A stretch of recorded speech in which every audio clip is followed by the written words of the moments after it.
سیدنا داتا علی حجویری رحمت اللہ علیہ آپ کی سیرت پر، آپ کے جو کہ لکھی ہوئی کتاب ہے کشف المعجوب، اس پر نظر ڈالتے ہیں۔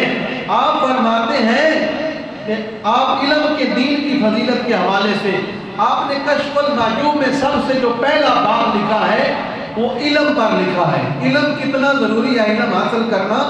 ہمارے یہاں تو ایسے پیر فقیر جو بنے ہوئے ہیں وہ کہتے ہیں کہ نہانے کی بھی کوئی ضرورت نہیں ہے، غسل کرنے کی بھی کوئی نہیں ضرورت۔ کیا ہو گیا؟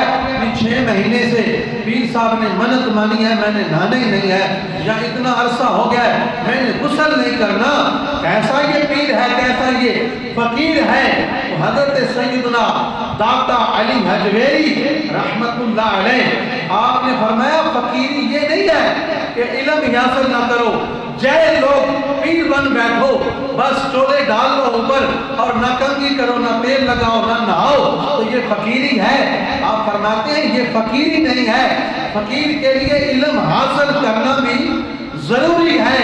جس طرح اللہ کے محبوب نے فرمایا کہ علم حاصل کرنا ہر مرد ہر عورت پر فرض ہے، تو داتا علی حجویری رحمت اللہ علیہ نے آپ نے کشف المعجوب کتاب جو آپ کی ہے اس میں سب سے پہلا علم کی فضیلت پر جو ہے وہ باب آپ نے لکھا۔